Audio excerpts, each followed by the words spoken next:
बिस्मिल्लाहिर्रहमानिर्रहीम अस्सलाम वालेकुम। मैं हूं अदील वड़ाइच। पीडीएम अपनी हिकमत अमली के आखिरी मराहल की जानिब बढ़ रही है और जलसों में उसका आखिरी जलसा अब से चंद घंटे बाद लाहौर में हो जाएगा और उसके बाद पीडीएम के लिए एक मुश्किल वक्त इसलिए शुरू होने जा रहा है कि जो अगला उसका मरहला है वो इतना आसान नहीं है। वो दावे तो कर चुकी है, वो बड़े बयानात तो दिए जा चुके हैं कि इस्तीफ़े दे दिए जाएंगे, इस्लामाबाद आकर धरना दिया जाएगा। तो इस्तीफ़ों की हद तक एक तो मैं वीडियो आपके साथ शेयर कर चुका हूँ, उस पर आज मुख्तसरन बात होगी। ये जो हुकूमत कहती है कि जी हम इस्तीफ़े आने के बाद इस्तीफ़े कबूल कर लेंगे और उसके बाद इलेक्शन करा देंगे। अच्छा, इस्तीफ़े कबूल करना जो है, जब इस्तीफ़े आ जाएंगे, ये यकीनन हुकूमत के पास इख्तियार है। उनका जो स्पीकर साहब जो होते हैं वो ज़ाहिर है हुकूमती जमात के ही होते हैं आमतौर पे, तो वो हुकूमत जब ये डिसाइड कर लेगी इस्तीफ़े एक्सेप्ट करने हैं, फिर इसका मतलब इलेक्शन होने ही होने हैं। इस्तीफ़ा एक्सेप्ट हो गया तो 60 रोज़ के अंदर इलेक्शन होना ही होना है। असम्बली डिज़ोल्व हो गई फिर तो, यानी अगर सिंध असम्बली डिज़ोल्व हो जाती है तो उस सूरत में तो फिर मामला हुकूमत भी इस पर कोई डिसाइड नहीं कर सकती। फिर तो इलेक्शन कमीशन ने 90 रोज़ के अंदर इलेक्शन कराने ही कराने और वहाँ निगरान सेटअप जो है वो लेकर आना है। इस मामले पे चूँकि मैं पहले वीडियो कर चुका हूँ, लेकिन दूसरा जो मामला है, हुकूमत ने तैयारी कर ली है कि अगर ये लॉन्ग मार्च लेकर आते हैं, ये धरना लेकर आते हैं, तो उस सूरत में क्या होगा। उस हवाले से जो एक आइनी शिक और एक कानून की शिक बड़ी अहमियत इख्तियार कर गई है और आज हुकूमत ने बड़ा फैसला करते हुए अपना वो शख्स नामजद कर दिया है कि अगर ये बगावत पर उतरते हैं, बगावत पर उकसाते हैं, तो उनके साथ फिर अब क्या होगा। ये सुहेल इकबाल भट्टी साहब ने जी 92 पे सबसे पहले स्टोरी ब्रेक की थी, उसके बाद फिर दीगर टीवी चैनल्स स्टोरी पर आए, लेकिन उसमें जो सेक्शन मैंने 196 पढ़ा है जो कि prosecution for offences against the state है, रियासत के ख़िलाफ़ जराइम से की जो प्रोसिक्यूशन है, यानी उनके ख़िलाफ़ जो कार्रवाई है रियासत के ख़िलाफ़ जराइम की, उसमें अदालत वफाकी या सूबाई हुकूमत की अथॉरिटी की शिकायत पर ही कार्रवाई कर सकती है। तो वो जो अफसर है, इसमें लिखा गया है कि अफसर का जिक्र है, वो वफाकी और सूबाई हुकूमत के बिहाफ पर मुकदमा दर्ज करा सकता है। वो अफसर कौन होगा? आज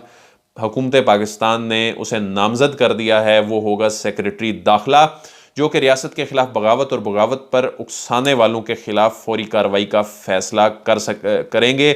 सूबाई हुकूमतें भी रियासत के ख़िलाफ़ बगावत के मुकदमात दर्ज करा सकेंगी और वफाकी हुकूमत भी करा सकेगी। और जब वफाकी हुकूमत ये समझेगी कोई इंडिविजुअल ये काम कर रहा है कि वो बगावत के ज़ुमरे में आता है, तो उसके ख़िलाफ़ मुकदमात दर्ज होंगे। ये बड़ी तैयारी है जो हुकूमत ने कर ली है।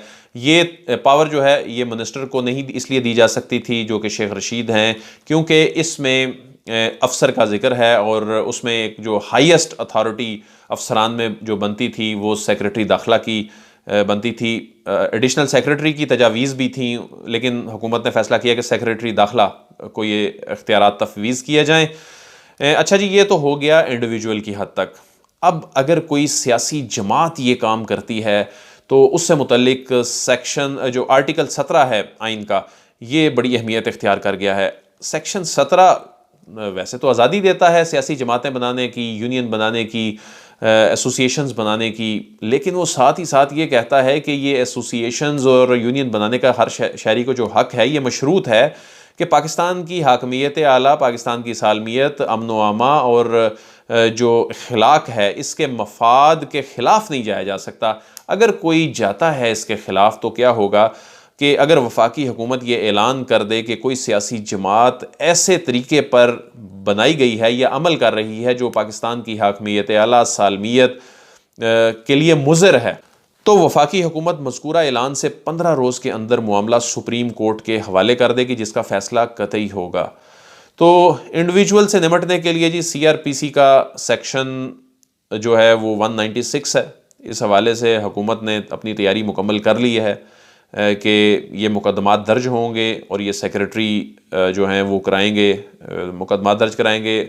पंजाब की हद तक भी ये तैयारी जो है वो मुकम्मल है, वफाक की हद तक भी मुकम्मल है। और वफाक की जुरिस्डिक्शन जो है इसमें ये डिफ़ाइन नहीं है कि सिर्फ इस्लामाबाद में ये ऑफेंस जो हो रहा हो।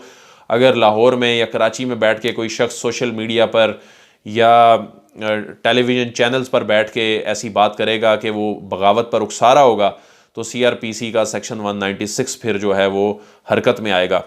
अच्छा जी, आर्टिकल 17 जो है यानी आर्टिकल 17 है, इसमें जो डिक्लेरेशन है, ये डिक्लेरेशन जो ऐलान करना है हुकूमत ने, ये भी वजारत दाखिला के पास सारी पावर है। वजारत दाखिला ने ये डिक्लेरेशन जारी करना है और इसलिए जो शेख रशीद की अपॉइंटमेंट हुई है 13 दिसंबर के जलसे से 2 रोज़ कबल जो उनको अपॉइंट किया गया और उसके बाद फिर जलसे से 1 रोज़ कबल सेक्रेटरी दाखिला के पास वो पावर्स चली गई। और अब ये जो डिक्लेरेशन है, अगर ये इस्टेब्लिश हो जाता है, अगर ये इस्टेब्लिश होता है तो हुकूमत के लिए कोई बहुत बड़ा मसला नहीं है, लेकिन ज़ाहिर है इसके फिर सियासी मुज़मरात होंगे।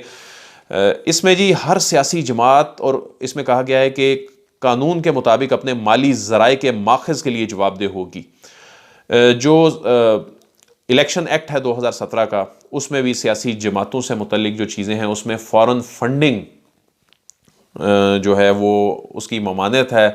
और जब दूसरी जमातें, ये दीगर जमातें पाकिस्तान तहरीक इंसाफ पर इल्ज़ाम लगा रही हैं कि इलेक्शन कमीशन में केस है, अगरचे पाकिस्तान पीपल्स पार्टी और नून लीग का भी केस है, लेकिन ये जो फ़ॉरेन फंडिंग का मामला अब खुलता हुआ नज़र आ रहा है। और जो ये कहा जा रहा है मुख्तलिफ वज़रा की जानिब से भी कि PDM को मुबैना तौर पर अगर कोई फंडिंग हो रही है तो ये मामला भी वजारत दाखिला के पास आ गया है। और सियासी जमातों का अपना जो फ्यूचर है, अगर कोई ऐसी चीज़ इस्टेब्लिश होती है तो वो मामला भी, ये डिक्लेरेशन के बाद जाना सुप्रीम कोर्ट ही होता है, उस सियासी जमात पर फिर पाबंदी लगती है। उस सियासी जमात के लोग जो हैं वो फिर जब डिक्लेयर हो जाए कि ये फ़ॉरेन फंडेड पार्टी है, तो वो फिर उसकी सूरत में जब सियासी जमात डिज़ोल्व हो तो वो उसके उस टेन्योर के लिए लोग जो हैं, MNAs हैं, MPAs हैं, वो डिसक्वालीफाई हो जाते हैं।